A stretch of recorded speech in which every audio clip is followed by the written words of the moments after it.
बनारस की तंग गलियों में सुबह की अजान और मंदिर की घंटियों की आवाज एक साथ गूंज रही थी।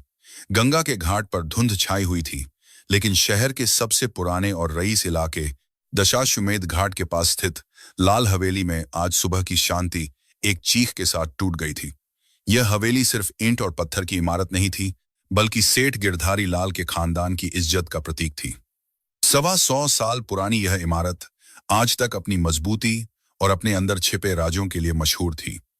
लेकिन आज उसी हवेली के सबसे सुरक्षित कमरे से कुछ ऐसा गायब हो गया था जिसकी कीमत लगाना आम इंसान की सोच से परे था। हवेली के बाहर लोगों की भीड़ जमा हो चुकी थी। दूध वाले, सब्जी वाले और राहगीर सब अपनी अपनी साइकिलें रोककर तमाशा देख रहे थे। अंदर के बड़े आंगन में पुलिस की जीप खड़ी थी। थानेदार जसवंत सिंह अपनी मूंछों को ताव देते हुए इधर उधर टहल रहे थे। उनका रौब पूरे शहर में था, लेकिन आज उनके माथे पर भी पसीने की बूंदें चमक रही थी। मामला ही कुछ ऐसा था। सेठ गिरधारी लाल, जो शहर के सबसे बड़े सर्राफा व्यापारी थे, आंगन में रखी कुर्सी पर सिर पकड़कर बैठे थे।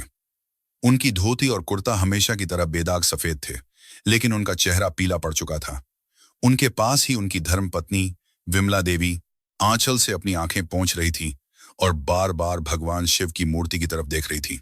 बात दरअसल यह थी कि हवेली की तीसरी मंजिल पर एक खास कमरा था, जिसे तिजोरी कक्ष कहा जाता था। उस कमरे में सेठ जी के पूर्वजों की दी हुई एक बेशकीमती मूर्ति रखी थी। शुद्ध सोने की बनी मां अन्नपूर्णा की मूर्ति, जिसकी आंखों में असली नीलम जड़े थे। यह मूर्ति सिर्फ दौलत नहीं थी, यह उस परिवार की आस्था थी। हर साल दिवाली पर ही वह कमरा खुलता था, पूजा होती थी और फिर ताला लगा दिया जाता था। कल रात भी वही हुआ था। दिवाली की सफाई और पूजा के बाद सेठ जी ने खुद अपने हाथों से मूर्ति को तिजोरी में रखा था। कमरे के दरवाजे पर 2 ताले लगाए गए थे। चाबी सिर्फ और सिर्फ सेठ जी के पास रहती थी, जो उनके तकिए के नीचे सोती थी। लेकिन आज सुबह जब सफाई के लिए दरवाजा खोला गया तो सबके पैरों तले जमीन खिसक गई। ताले सही सलामत थे, दरवाजा बंद था। खिड़कियों पर लोहे की मोटी ग्रिल लगी थी, जिन्हें काटना तो दूर, हिलाना भी नामुमकिन था। कमरे के अंदर जाने का कोई दूसरा रास्ता नहीं था, न कोई रोशनदान, न कोई गुप्त दरवाजा। फिर भी तिजोरी खुली पड़ी थी और मां अन्नपूर्णा की वह मूर्ति गायब थी। इंस्पेक्टर जसवंत सिंह ने हवेली के सभी नौकरों को एक कतार में खड़ा कर रखा था। रामू काका, जो पिछले 40 साल से इस घर की सेवा कर रहे थे, कांप रहे थे। नई काम वाली बाई रधिया तो डर के मारे रोने ही वाली थी, और साथ में थे घर का रसोइया और माली। पुलिस का डंडा देखकर अच्छे अच्छों की जुबान खुल जाती है, लेकिन यहां तो किसी को कुछ पता ही नहीं था। साफ साफ बता दो, किसने किया है यह? इंस्पेक्टर जसवंत ने अपनी लाठी जमीन पर पटकते हुए गरज कर पूछा। कमरा अंदर से बंद था, बाहर से ताले लगे थे। चाबी सेठ जी के पास थी। कोई भूत तो आएगा नहीं मूर्ति चुराने? तुम में से ही किसी ने गद्दारी की है, सेठ गिरधारी लाल ने धीमी आवाज में कहा।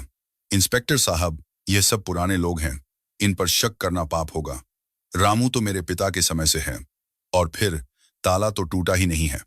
अगर इनमें से किसी के पास चाबी होती भी तो वे अंदर कैसे जाते? मैं खुद रात को 2 बजे तक जाग रहा था। मेरी नींद बहुत कच्ची है। मेरे कमरे के बाहर से कोई पत्ता भी खड़के तो मेरी आंख खुल जाती है। और चाबी तो मेरे सिरहाने थी। इंस्पेक्टर ने सिर खुजाया। यह मामला सचमुच पेचीदा था। इसे बंद कमरे का रहस्य कहा जा सकता था। अगर दरवाजा नहीं खुला, खिड़की नहीं टूटी और दीवार में कोई सेंध नहीं लगी, तो चोर अंदर गया कैसे? और अगर चला भी गया तो मूर्ति लेकर बाहर कैसे आया? क्या वह हवा बन गया? यह तर्क और विज्ञान के खिलाफ था। पुलिस ने फिंगरप्रिंट यानी उंगलियों के निशान लेने की कोशिश की, लेकिन तिजोरी पर सिर्फ सेठ जी और उनकी पत्नी के ही निशान मिले। चोर ने न तो दस्ताने पहने थे और न ही कोई निशान छोड़ा था, जैसे वह वहां कभी था ही नहीं। तभी हवेली के मुख्य दरवाजे पर एक पुरानी साइकिल की घंटी बजी। अखबार, एक जवान और खनकदार आवाज गूंजी। सिपाही ने डांटते हुए कहा, ए लड़के, भाग यहां से। आज कोई अखबार वखबार नहीं चाहिए, यहां पुलिस की कार्यवाही चल रही है। साइकिल पर बैठा लड़का, जिसकी उम्र मुश्किल से 17 या 18 साल रही होगी, रुका नहीं। उसने अपनी साइकिल स्टैंड पर लगाई और अखबार का बंडल बगल में दबाकर आगे बढ़ा। उसका नाम राजू था। दुबला पतला शरीर, सांवला रंग, पसीने से भीगा हुआ माथा और आंखों में एक अजीब सी चमक। राजू कोई साधारण अखबार वाला नहीं था। वह पूरे इलाके में अपनी याददाश्त और हाजिर जवाबी के लिए जाना जाता था। लोग कहते थे कि राजू को अगर एक बार किसी का पता बता दो तो वह 10 साल बाद भी उस घर का रास्ता नहीं भूलता। उसके पिता नहीं थे, माँ दूसरों के घरों में बर्तन मांजती थी। राजू सुबह 4 बजे उठता, 20 किलोमीटर साइकिल चलाकर अखबार बांटता और फिर सरकारी स्कूल में पढ़ने जाता। उसे जासूसी कहानियां पढ़ने का बहुत शौक था, जो वह रद्दी में बिकने आए पुराने अखबारों और पत्रिकाओं में पढ़ता था। राजू ने सिपाही की बात अनसुनी कर दी और सीधा रामू काका के पास पहुंचा, जो आंगन के कोने में खड़े थे। वह रोज रामू काका के हाथ में अखबार देता था और बदले में काका उसे कभी कभी गुड़ की चाय पिला देते थे। आज काका का चेहरा देखकर राजू समझ गया कि मामला गंभीर है। काका, आज चाय नहीं मिलेगी क्या? राजू ने माहौल को हल्का करने की कोशिश की, हालांकि वह जानता था कि वक्त गलत है। रामू काका ने रुंधे गले से कहा, बेटा राजू, आज घर में विपदा आई है। सेठ जी की कुलदेवी की मूर्ति चोरी हो गई। पुलिस हम सब पर शक कर रही है। हमें तो जेल हो जाएगी बेटा। राजू की नजरें तेजी से पूरे आंगन में घूमी। उसने देखा कि सेठ जी परेशान हैं, पुलिस वाले गुस्से में हैं और बाकी नौकर डरे हुए हैं। लेकिन उसकी नजर एक खास चीज पर जाकर अटक गई। वह थी सीढ़ियां जो ऊपर तीसरी मंजिल की तरफ जाती थीं। पुलिस वालों ने वहां घेरा बना रखा था। राजू के दिमाग में बचपन से पढ़ी सारी जासूसी कहानियां घूमने लगी, लेकिन यह कहानी नहीं, हकीकत थी। और हकीकत में गरीब आदमी ही सबसे पहले पिसता है, जैसे रामू काका। राजू ने हिम्मत करके एक कदम आगे बढ़ाया। उसने इंस्पेक्टर जसवंत सिंह की तरफ हाथ जोड़कर कहा, दरोगा बाबू, नमस्ते। मैं राजू हूं, अखबार वाला। मैं रोज सुबह ठीक 5 बजे यहां अखबार देने आता हूं। अगर आप इजाजत दें तो मैं कुछ बता सकता हूं। इंस्पेक्टर जसवंत सिंह पहले तो उसे झिड़कने वाले थे। एक मामूली अखबार वाला उन्हें क्या बताएगा? लेकिन राजू की आंखों में डर नहीं था, एक विश्वास था। और इस समय पुलिस के पास वैसे भी कोई सुराग नहीं था। डूबते को तिनके का सहारा बहुत होता है। क्या बताएगा तू? इंस्पेक्टर ने हिकारत से पूछा। तूने चोर को देखा है क्या? नहीं साहब, राजू ने विनम्रता से कहा। लेकिन मैं इस हवेली को रोज देखता हूं, बाहर से। पिछले 5 सालों से एक भी दिन ऐसा नहीं गया जब मैं यहां ना आया हूं। कभी कभी जो चीजें अंदर रहने वालों को नहीं दिखती, वो बाहर से आने वाले को दिख जाती हैं। सेठ गिरधारी लाल ने सिर उठाया। उन्होंने इस लड़के को कई बार देखा था, मेहनती लड़का था। उन्होंने इंस्पेक्टर से कहा, सुन लीजिए, शायद कुछ काम की बात हो। राजू ने एक गहरी सांस ली। उसे पता था कि अब जो वह बोलने जा रहा है, वह या तो उसे हीरो बना देगा या फिर पुलिस के डंडे खिलाएगा। उसने अपनी याददाश्त के पन्नों को पलटना शुरू किया। साहब, राजू ने बोलना शुरू किया, कल शाम को जब मैं शाम का अखबार देने आया था, तब बारिश हो रही थी, बहुत तेज बारिश। मैंने देखा था कि हवेली की तीसरी मंजिल वाली खिड़की, जो उस तिजोरी वाले कमरे की है, उसका कांच थोड़ा सा बस बाल बराबर छटका हुआ था। लेकिन आज सुबह जब मैं आया तो मैंने देखा कि कांच बिल्कुल साफ और साबुत है। इंस्पेक्टर ने चौंक कर ऊपर देखा। तो इसका मतलब चोर ने कांच बदला होगा? लेकिन कांच बदलने में तो वक्त लगता है, शोर होता है। और ग्रिल ग्रिल तो अंदर से लगी है। राजू ने सिर हिलाया। नहीं साहब, बात कांच की नहीं है, बात बारिश की है। कल रात पूरे शहर में आंधी आई थी। हवा का रुख पूरब से पश्चिम की तरफ था। अगर खिड़की बंद थी, जैसा आप कह रहे हैं, और कमरा सील था, तो कमरे के अंदर फर्श पर धूल नहीं होनी चाहिए थी। लेकिन क्या आपने कमरे के फर्श को गौर से देखा है? इंस्पेक्टर जसवंत सिंह और सेठ जी एक दूसरे का मुंह देखने लगे। उन्होंने कमरे की तलाशी ली थी, तिजोरी देखी थी, ताले देखे थे, लेकिन फर्श, जूतों के निशान ढूंढने के अलावा उन्होंने फर्श की धूल पर गौर नहीं किया था। तू कहना क्या चाहता है? इंस्पेक्टर ने पूछा। मैं बस इतना कहना चाहता हूं साहब, राजू ने आत्मविश्वास से कहा, कि कभी कभी चोर दरवाजे से नहीं आता और न ही खिड़की तोड़ता है, वह बस इंतजार करता है। मुझे एक बार ऊपर जाने की इजाजत दीजिए। मैं वादा करता हूं, मैं किसी चीज को हाथ नहीं लगाऊंगा, बस अपनी आंखों से एक बार उस कमरे को देखना चाहता हूं। हो सकता है मैं रामू काका और बाकी गरीबों को जेल जाने से बचा सकूं। इंस्पेक्टर जसवंत सिंह को गुस्सा तो बहुत आया, लेकिन सेठ जी की रजामंदी और अपनी ही बेबसी ने उन्हें मजबूर कर दिया। ठीक है, उन्होंने कहा, लेकिन अगर तूने मेरा वक्त बर्बाद किया तो अखबार बेचना भूल जाएगा, चक्की पीसेगा जेल में। राजू ने रामू काका की तरफ देखा और पलकें झपकाईं, जैसे कह रहा हो, चिंता मत करो काका, मैं हूं।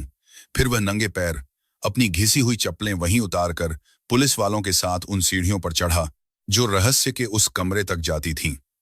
राजू का दिल जोर जोर से धड़क रहा था। उसने किताबें बहुत पढ़ी थीं, लेकिन आज परीक्षा की घड़ी थी। उसे अपने दिमाग, अपनी आंखों और अपनी समझ पर भरोसा था। वह जानता था कि हर अपराधी, चाहे कितना भी शातिर क्यों ना हो, एक गलती जरूर करता है। और वह गलती वहां उस बंद कमरे में उसका इंतजार कर रही थी। जैसे ही वे तीसरी मंजिल पर पहुंचे, राजू ने देखा कि दरवाजे पर अब भी पुलिस की सील लगी है। दरवाजा खोला गया। अंदर अगरबत्ती की महक अब भी बाकी थी। कमरा बड़ा नहीं था, लेकिन भव्य था। संगमरमर का फर्श, दीवारों पर पुरानी पेंटिंग और कोने में वह भारी भरकम लोहे की तिजोरी जिसका दरवाजा अब खुला हुआ था, जैसे कोई मुंह चिढ़ा रहा हो। राजू कमरे के बीचों बीच खड़ा हो गया। उसने अपनी आंखें बंद की और कल शाम की तस्वीर याद करने लगा। बारिश, हवा की दिशा और अखबार। हाँ, अखबार। एक बहुत छोटी सी बात उसके दिमाग में बिजली की तरह कौन थी। एक ऐसी बात जो इतनी मामूली थी कि सबकी नजरों से बच गई थी, लेकिन राजू की नजरों से नहीं, क्योंकि वह अखबार वाला था और अखबारों का भी अपना एक विज्ञान होता है। उसने आंखें खोली और कमरे के दरवाजे के ठीक नीचे देखा। वहां दरवाजे और फर्श के बीच में बहुत थोड़ी सी जगह थी, जिसे झिरी कहते हैं, मुश्किल से आधा इंच। लेकिन राजू के लिए वही आधा इंच इस पूरे रहस्य की चाबी थी। राजू के कदम उस कमरे के अंदर पड़े जहां सन्नाटा इतना गहरा था कि घड़ी की टिक टिक भी हथौड़े जैसी लग रही थी। इंस्पेक्टर जसवंत सिंह और सेठ गिरधारी लाल दरवाजे पर ही खड़े थे। उनकी नजरें बाज की तरह राजू की हर हरकत पर गड़ी थी। वे देखना चाहते थे कि एक मामूली अखबार बेचने वाला लड़का वो क्या देख सकता है जो उनकी अनुभवी आंखों से चूक गया। राजू ने सबसे पहले फर्श को प्रणाम किया, जैसे कोई अखाड़े में उतरने से पहले करता है।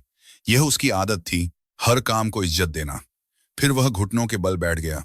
उसकी नजरें दरवाजे की उस झिरी दरार पर टिकी थीं जिसे उसने बाहर से देखा था।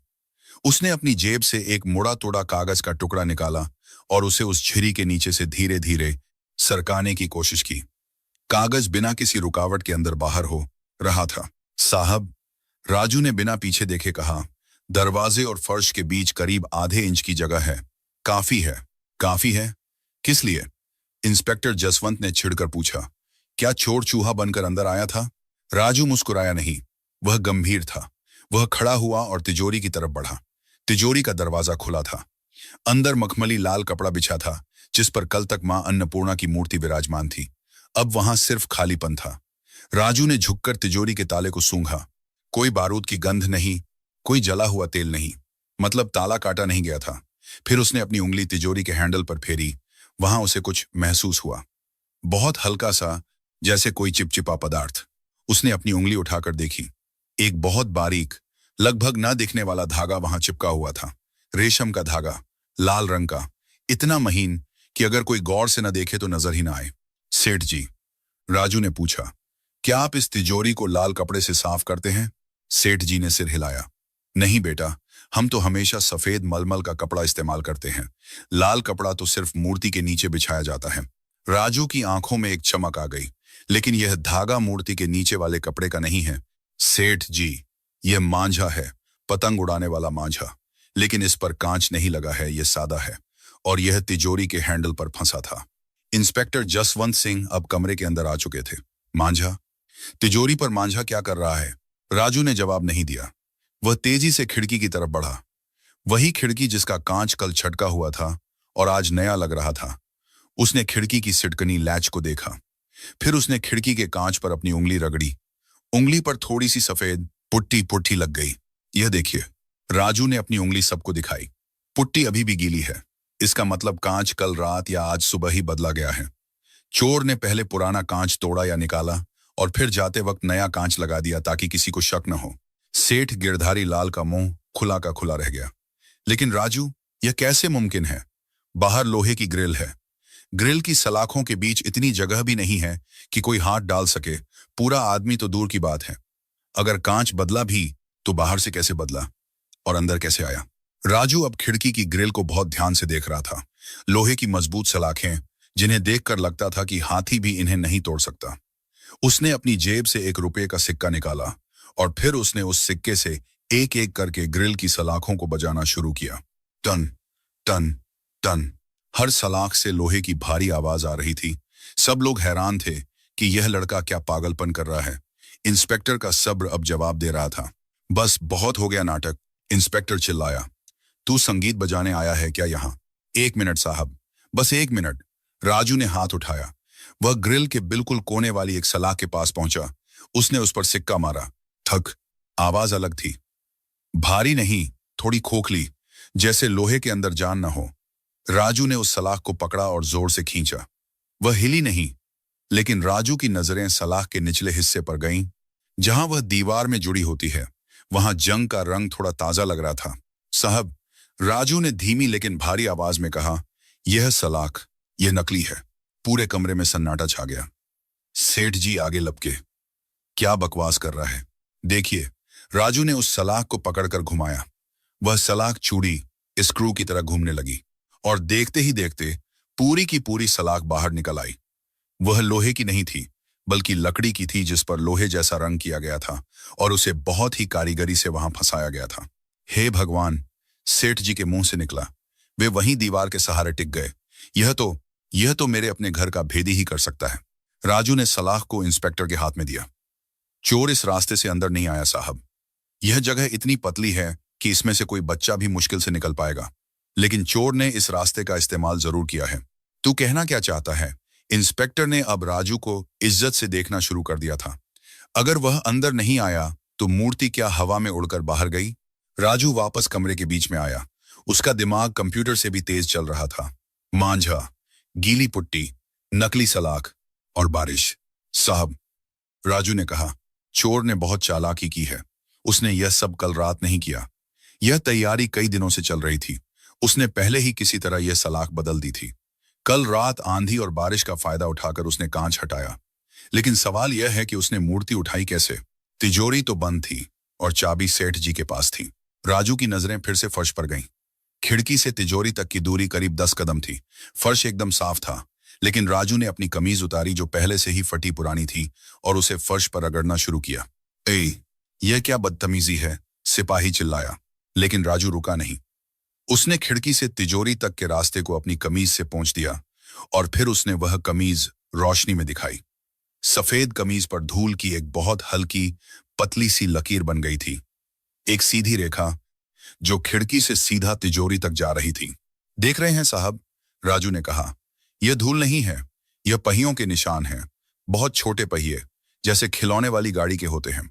खिलौना? इंस्पेक्टर हैरान था। हाँ। राजू की आंखों में अब जीत की चमक थी। चोर कमरे में कभी आया ही नहीं। उसने एक मशीन भेजी थी, एक छोटी रिमोट से चलने वाली मशीन, या शायद कोई प्रशिक्षित जानवर।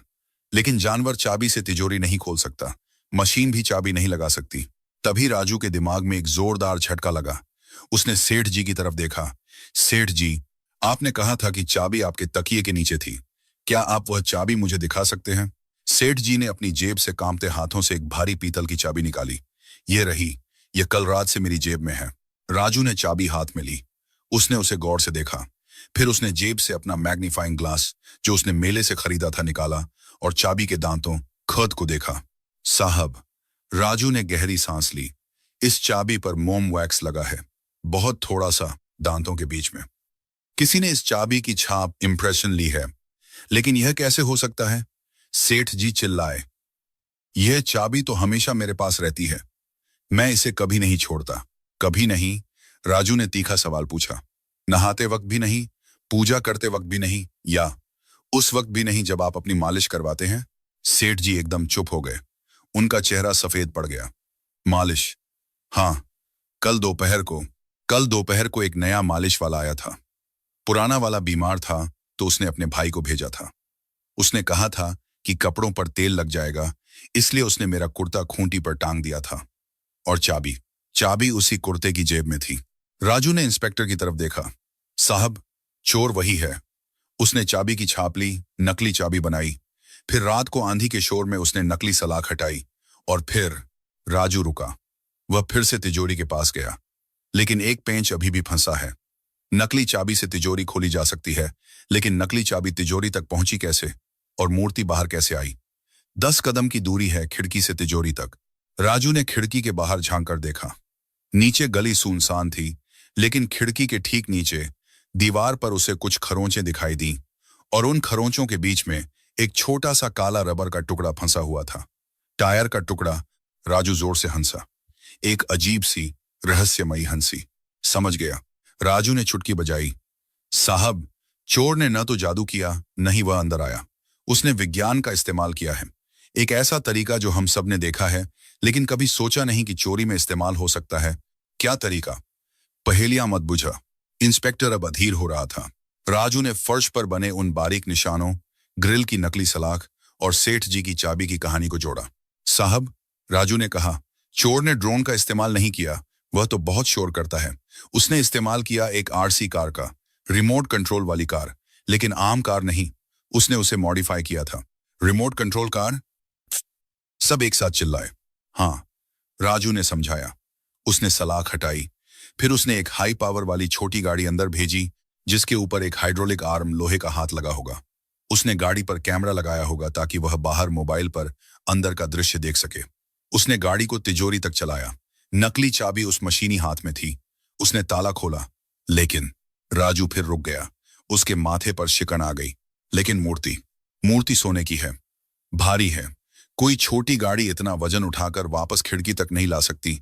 गाड़ी पलट जाएगी, और अगर गाड़ी बड़ी होती तो वह सलाख के छेद से नहीं निकल पाती।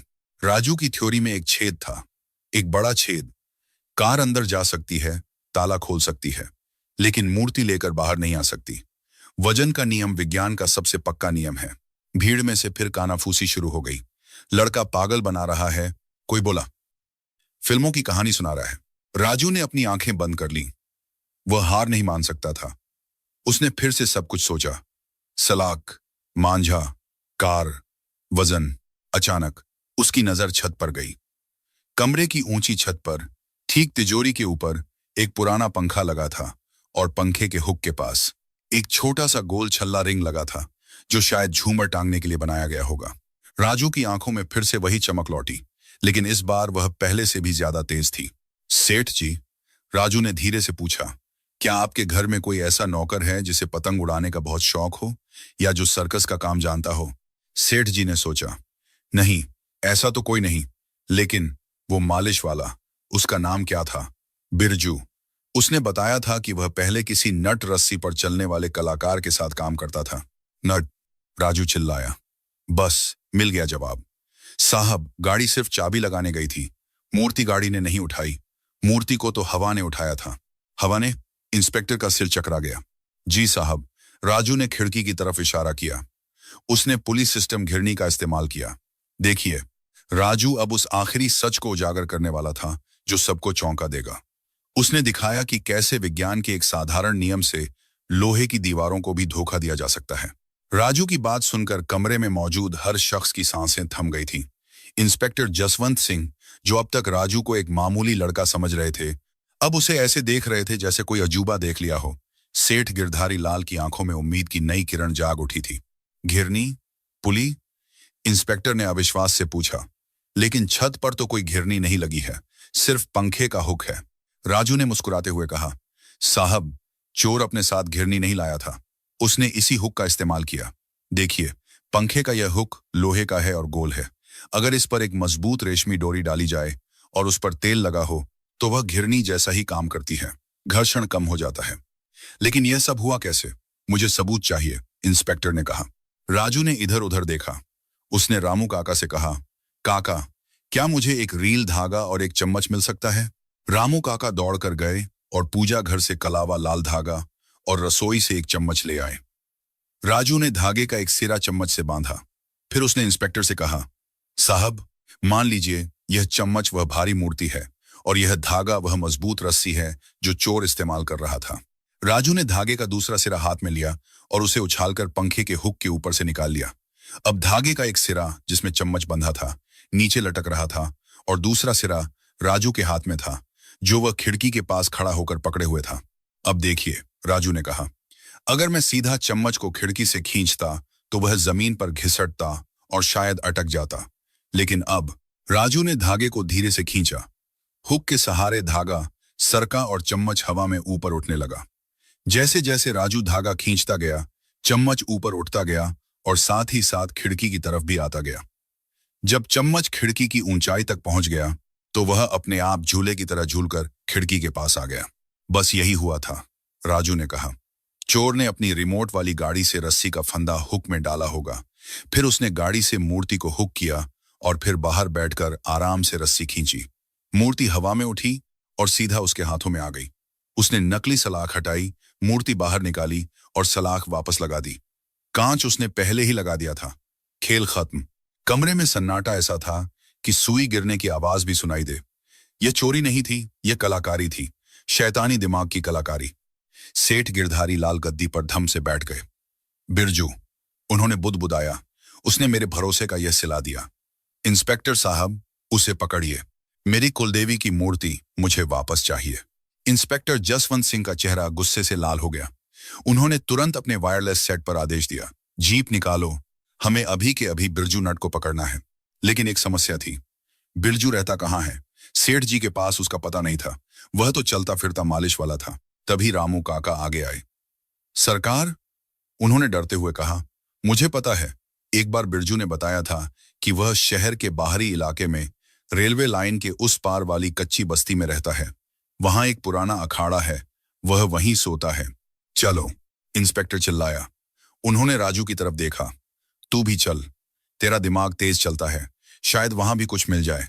राजू, जो अब तक सिर्फ एक तमाशबीन था, अब पुलिस की टीम का हिस्सा बन गया था। वह जीप में नहीं बैठा, अपनी साइकिल उठाई और पुलिस की जीप के पीछे पीछे पूरी जान लगाकर पैडल मारने लगा। उसे पता था कि जीप गलियों में फंस सकती है, लेकिन उसकी साइकिल कहीं भी जा सकती है। बनारस की दोपहर की धूप तेज थी, धूल उड़ रही थी, पुलिस का सायरन गूंज रहा था। करीब आधे घंटे बाद वे रेलवे लाइन के पास वाली बस्ती में पहुंचे। यहां गलियां इतनी तंग थीं कि जीप को बाहर ही रोकना पड़ा। नालियों की बदबू और मक्खियों की भिन भिनाहट के बीच कच्चे मकान एक दूसरे से सटे खड़े थे। इंस्पेक्टर ने अपनी रिवॉल्वर निकाल ली। चारों तरफ से घेर लो, उन्होंने सिपाहियों से कहा। बिरजू भागना नहीं चाहिए। रामू काका ने एक नीले दरवाजे वाले टूटे फूटे मकान की तरफ इशारा किया। वही है साहब। पुलिस वालों ने दरवाजे पर लात मारी। दरवाजा कमजोर था, एक ही बार में टूटकर गिर गया। सिपाही अंदर घुस गए। राजू भी पीछे पीछे अंदर झांकने लगा। अंदर का नजारा देखकर सब हैरान रह गए। कमरा खाली था, बस एक खाट पड़ी थी, कुछ बर्तन बिखरे थे और कोने में एक संदूक खुला पड़ा था। बिरजू वहां नहीं था, भाग गया साला। इंस्पेक्टर ने दीवार पर मुक्का मारा। उसे खबर मिल गई होगी। सिपाही कमरे की तलाशी लेने लगे। संदूक में कुछ पुराने कपड़े थे, लेकिन तभी एक सिपाही ने खाट के नीचे से एक गत्ते का डिब्बा निकाला। उसने डिब्बा खोला तो उसमें वह चीज थी जिसका राजू ने जिक्र किया था। एक बड़ी काले रंग की रिमोट कंट्रोल कार। उसके आगे लोहे का एक अजीब सा पंजा क्लॉ जुड़ा हुआ था, जो हाथ से बनाया गया लग रहा था, और साथ में पड़ी थी रेशम की एक मजबूत डोरी और मोम की डिब्बी। राजू सही था। इंस्पेक्टर ने कार को हाथ में लेते हुए कहा, सबूत तो मिल गया, लेकिन मुजरिम और मूर्ति दोनों गायब हैं। सेठ गिरधारी लाल, जो हांफते हुए वहां पहुंचे थे, यह देखकर रोने लगे। मेरी मूर्ति, मेरी अन्नपूर्णा। राजू कमरे के बीच में खड़ा होकर हर चीज को गौर से देख रहा था। उसने देखा कि कमरे के फर्श पर ताजी मिट्टी के निशान हैं, गीले जूतों के निशान। साहब, राजू ने कहा, वह ज्यादा दूर नहीं गया है। देखिए, फर्श पर पानी गिरा है। शायद वह नहा रहा था या हाथ मुंह धो रहा था जब उसे पुलिस की गाड़ी की आवाज सुनाई दी। लौटा अभी भी गीला है। राजू ने फिर फर्श पर बने गीले निशानों का पीछा किया। निशान पिछले दरवाजे की तरफ जा रहे थे, जो एक संकरी गली में खुलता था। वह पीछे से भागा है। राजू चिल्लाया और पिछले दरवाजे से बाहर कूदा। इंस्पेक्टर और सिपाही भी उसके पीछे दौड़े। यह गलियों का एक भूल भुलैया था। राजू अपनी बस्ती के अनुभव से जानता था कि चोर कहाँ छिपते हैं। उसने मुख्य रास्ते को छोड़ दिया और एक शॉर्टकट लिया, जो नाले के ऊपर से जाता था। जैसे ही राजू नाले के पास पहुंचा, उसने देखा कि एक आदमी सिर पर गमछा लपेटे और कंधे पर एक भारी थैला टांगे तेजी से रेलवे पटरी की तरफ भाग रहा है। उसकी चाल में एक लचक थी, जैसे नट चलते हैं। वही है, राजू ने इशारा किया। इंस्पेक्टर ने देख लिया। रुक जा बिरजू, वरना गोली मार दूंगा। बिरजू ने पीछे मुड़कर देखा। पुलिस को देखकर उसकी सिट्टी पिट्टी गुम हो गई, लेकिन उसने थैला नहीं छोड़ा। वह और तेज दौड़ने लगा। सामने एक मालगाड़ी गुजर रही थी, जिसकी गति धीमी थी। बिरजू की योजना साफ थी, वह चलती ट्रेन पर चढ़कर भागने वाला था। पकड़ो उसे। राजू ने अपनी साइकिल, जो वह घसीट लाया था, को वहीं पटका और पैदल ही पूरी ताकत से दौड़ा। वह गलियों में अखबार बांटते हुए रोज मीलों दौड़ता था। उसका स्टेमिना पुलिस वालों से कहीं ज्यादा था। बिरजू पटरी के पत्थरों पर लड़खड़ा रहा था, जबकि राजू हवा से बातें कर रहा था। जैसे ही बिरजू ट्रेन के डिब्बे का हैंडल पकड़ने के लिए कूदा, राजू ने छलांग लगा दी। उसने रग्बी खिलाड़ी की तरह बिरजू के पैरों को पकड़ लिया। दोनों घिसटते हुए पटरी के किनारे बजरी पर गिरे। छोड़ मुझे, बिरजू चिल्लाया और उसने राजू के मुंह पर लात मारने की कोशिश की, लेकिन तब तक पीछे से इंस्पेक्टर जसवंत सिंह आ गए। उन्होंने अपनी लाठी बिरजू के हाथ पर दे मारी। बिरजू चीख पड़ा। पुलिस वालों ने उसे दबोच लिया। सेठ गिरधारी लाल भी लड़खड़ाते हुए वहां आ गए। मेरा थैला, मेरा थैला देखो। सिपाही ने बिरजू के हाथ से वह भारी थैला छीन लिया। थैला कैनवास का था और काफी भारी लग रहा था। सबकी आंखों में चमक आ गई। चोर पकड़ा गया, माल मिल गया। कहानी का अंत सुखद होने वाला था। इंस्पेक्टर ने जोश में आकर थैले की चेन खोली। उन्होंने अपना हाथ अंदर डाला और एक भारी चीज बाहर निकाली। लेकिन जैसे ही वह चीज बाहर आई, सबके चेहरों का रंग उड़ गया। वह सोने की मूर्ति नहीं थी, वह एक बड़ा सा पत्थर था, ईंट का टुकड़ा जिसे कपड़े में लपेटा गया था। यह क्या है? सेठ जी गश खाकर गिरते गिरते बचे। मूर्ति कहाँ है? इंस्पेक्टर ने बिरजू का गिरेबान पकड़ लिया और उसे झकझोर दिया। बोल, मूर्ति कहाँ है? तूने उसे कहाँ छिपाया है? बिरजू, जिसके चेहरे पर खून लगा था और कपड़े फट चुके थे, अचानक हंसने लगा। एक पागलपन भरी हंसी। इंस्पेक्टर साहब, बिरजू ने हांफते हुए कहा, मैं चोर हूं, बेवकूफ नहीं। मुझे पता था कि अगर मैं पकड़ा गया तो माल के साथ नहीं पकड़ा जाना चाहिए। मूर्ति तो गई। गई मतलब? इंस्पेक्टर ने उसकी कनपट्टी पर रिवॉल्वर लगा दी। बेचा किसको? बेचा नहीं, बिरजू ने धूर्तता से मुस्कुराते हुए कहा। उसे ऐसी जगह पहुंचा दिया है जहां तुम्हारी पुलिस, तुम्हारे कुत्ते और यह 1.5 पसली का अखबार वाला कोई नहीं पहुंच सकता। वह गंगा मैया की गोद में है अब। क्या? सेठ जी चिल्लाए। तूने उसे नदी में फेंक दिया? शायद, बिरजू ने कंधे उचकाए। या शायद कहीं गाड़ दिया, या शायद किसी पार्सल में भेज दिया। ढूंढते रहो, सबूत के बिना तुम मेरा कुछ नहीं बिगाड़ सकते। यह पत्थर चोरी करना कोई जुर्म नहीं है। पुलिस वाले सन्ने रह गए। बिरजू ने बहुत शातिर चाल चली थी। उसने पुलिस को दौड़ाया, लेकिन खाली हाथ। अब अगर वह मुंह नहीं खोलता तो मूर्ति कभी नहीं मिलेगी, और कानून सबूत मांगता है। सिर्फ रिमोट कंट्रोल कार मिलने से यह साबित नहीं होता कि मूर्ति उसी ने चुराई है। राजू, जो धूल झाड़कर खड़ा हो गया था, बिरजू के चेहरे को गौर से देख रहा था। बिरजू की आंखों में एक आत्मविश्वास था। झूठ बोलने वाले का आत्मविश्वास नहीं, बल्कि उस खिलाड़ी का आत्मविश्वास जिसने अपनी चाल पहले से सोच रखी हो। राजू की नजर बिरजू के जूतों पर गई। वही जूते जिन पर गीली मिट्टी लगी थी, लेकिन इस बार राजू ने कुछ और देखा। जूतों के सोल, आज में लाल रंग की कुछ चिपचिपी चीज फंसी थी। वह कीचड़ नहीं था। राजू ने धीरे से झुककर बिरजू के जूते को देखा। फिर उसने इंस्पेक्टर से कहा, साहब, यह झूठ बोल रहा है। मूर्ति नदी में नहीं है और न ही इसने किसी को भेजी है। तुझे कैसे पता? बिरजू ने राजू को घूरते हुए कहा। तू बड़ा अंतर्यामी है क्या? राजू ने बिरजू की आंखों में आंखें डालकर कहा, क्योंकि तेरे जूतों में जो मिट्टी लगी है वह नदी किनारे की रेत नहीं है, और न ही यह बस्ती की काली मिट्टी है। यह लाल मिट्टी है, गेरू गेरू जैसी। और इसमें, राजू ने जूते से एक छोटा सा तिनका निकाला। यह तुलसी का सूखा पत्ता फंसा है। राजू पलटा और उसने बनारस के नक्शे को अपने दिमाग में घुमाया। लाल मिट्टी, तुलसी और एकांत जगह जहां कोई मूर्ति छिपा सके। सेठ जी, राजू ने पूछा, क्या आपके पास कोई पुराना बगीचा या गौशाला है जो शहर से बाहर हो, जहां लाल मिट्टी हो? सेठ जी ने सोचा। नहीं, मेरी तो नहीं, लेकिन हाँ, हवेली के पीछे पुराने खंडर वाले मंदिर के पास एक अखाड़ा है। पुराना हनुमान अखाड़ा। वहां की मिट्टी लाल है। पहलवान वहां कुश्ती लड़ते हैं। और बिरजू, बिरजू वहीं कसरत करता था। राजू के चेहरे पर एक चमक आ गई। साहब, मूर्ति कहीं बाहर नहीं गई। मूर्ति वहीं है। उसने मूर्ति चुराकर भागने की कोशिश नहीं की। उसने मूर्ति को छिपाने की कोशिश की है, ताकि मामला ठंडा होने पर निकाल सके। और सबसे सुरक्षित जगह वही होती है जहां कोई शक न करे। हनुमान अखाड़ा, इंस्पेक्टर ने कहा। चलो। बिरजू का चेहरा अब पीला पड़ चुका था। उसकी हंसी गायब हो गई थी। राजू ने उसका वह राज खोल दिया था जो उसने सबसे गहरा दफनाया था। लेकिन क्या सच में मूर्ति वहां थी, या यह राजू का सिर्फ एक अंदाजा था? क्योंकि अखाड़ा बहुत बड़ा होता है और मिट्टी के नीचे कुछ भी ढूंढना भूसे में सुई ढूंढने जैसा है। पुलिस की जीपें धूल उड़ाती हुई शहर के बाहरी हिस्से में स्थित पुराने हनुमान अखाड़े के सामने रुकीं। यह जगह वीरान थी।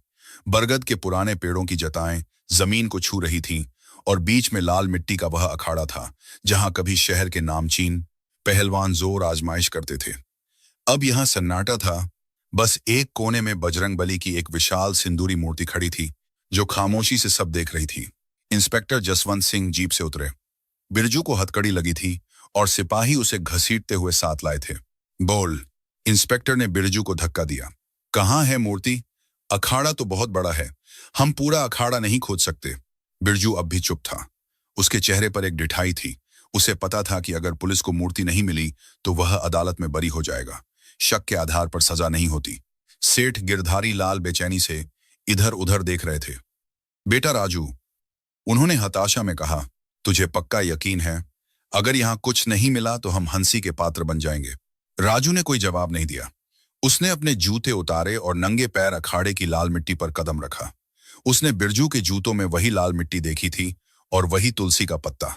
अखाड़े के एक कोने में हनुमान जी की मूर्ति के पास तुलसी का एक बड़ा सा चौड़ा पौधा लगाने का स्थान बना हुआ था। राजू धीरे धीरे उस तुलसी के पौधे की तरफ बढ़ा। पुलिस वाले फावड़े लेकर तैयार खड़े थे, बस इशारे का इंतजार कर रहे थे। राजू ने तुलसी के पौधे को देखा। पौधा हरा भरा था, उसके नीचे की मिट्टी भी लाल थी, लेकिन राजू की नजरें पौधे पर नहीं, उसके पास रखे एक मिट्टी के दिए पर टिकी थीं। दिया बुझा हुआ था, लेकिन उसमें तेल अभी भी था। काका, राजू ने रामू काका से पूछा, क्या बिरजू पूजा पाठ करता था? रामू काका ने सिर हिलाया। हाँ बेटा, वह हनुमान भक्त था। हर मंगलवार को प्रसाद बांटता था। कहता था कि पाप और पुण्य का हिसाब अलग अलग होता है। राजू के होंठों पर एक फीकी मुस्कान आ गई। पाप और पुण्य, यही उसकी कमजोरी है। राजू ने इंस्पेक्टर को बुलाया। साहब, अखाड़े को खोदने की जरूरत नहीं है। चोर चाहे कितना भी गिरा हुआ हो, अगर वह भक्त है तो वह भगवान के पैरों के नीचे चोरी का माल नहीं दबाएगा। उसे डर लगेगा। तो फिर? इंस्पेक्टर ने पूछा। राजू ने उस तुलसी के गमले की तरफ इशारा किया। उसने मूर्ति को जमीन में नहीं गाड़ा।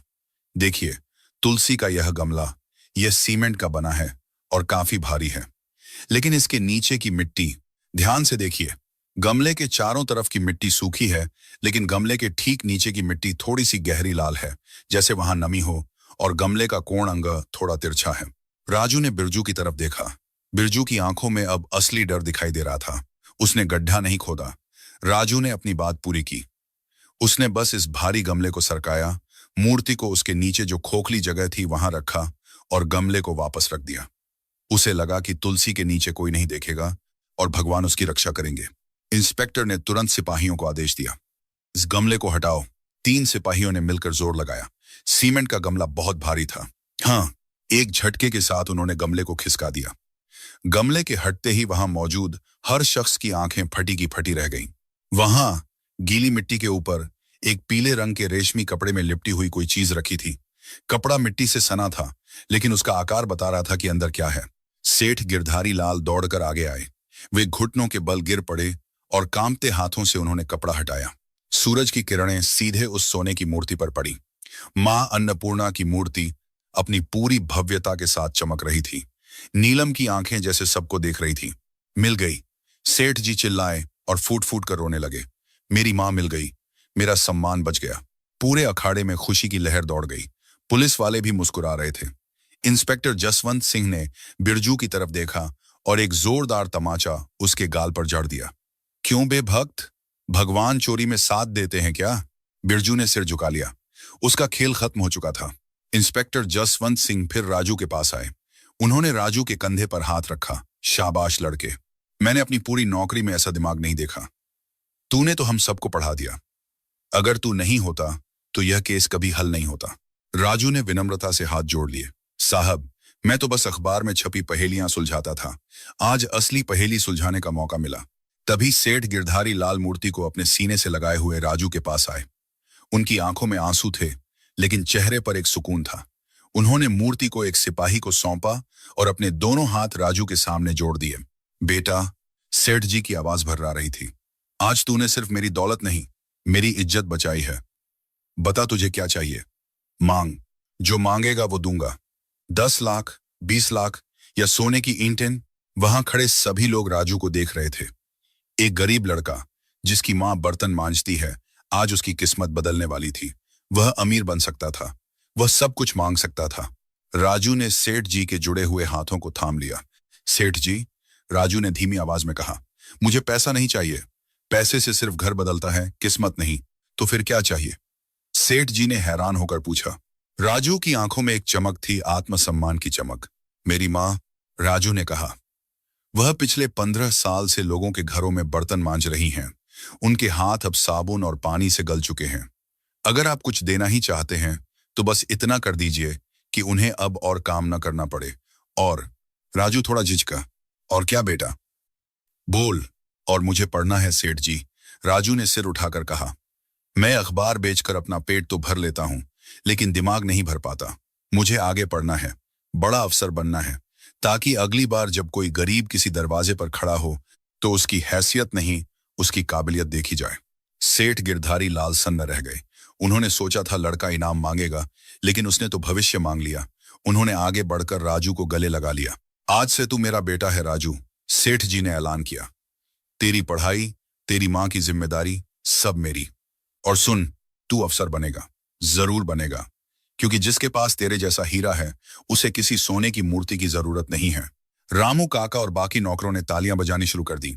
पुलिस वालों ने भी सलाम ठोका, उस वर्दी को नहीं जो वे पहने थे, बल्कि उस जज्बे को जो राजू के अंदर था। शाम हो चुकी थी। राजू जब पुलिस की जीप में बैठकर वापस अपनी बस्ती की तरफ जा रहा था तो उसने देखा कि उसकी मां झोपड़ी के बाहर खड़ी उसका इंतजार कर रही है। राजू उतरा और दौड़कर मां के पैरों में गिर गया। मां ने उसे उठाया और सीने से लगा लिया। तू ठीक तो है बेटा? लोग कह रहे थे पुलिस ले गई तुझे। राजू मुस्कुराया। उसने मां के खुरदरे हाथों को अपने हाथों में लिया। हाँ मां, पुलिस ले गई थी, लेकिन अब पुलिस नहीं, किस्मत हमें लेने आई है। अब तुझे बर्तन नहीं मांजने पड़ेंगे मां। अब तेरा बेटा सिर्फ अखबार नहीं बेचेगा, अब तेरा बेटा अखबार में छपेगा। दूर गंगा के घाट पर शाम की आरती शुरू हो चुकी थी। घंटियों की आवाज हवा में गूंज रही थी।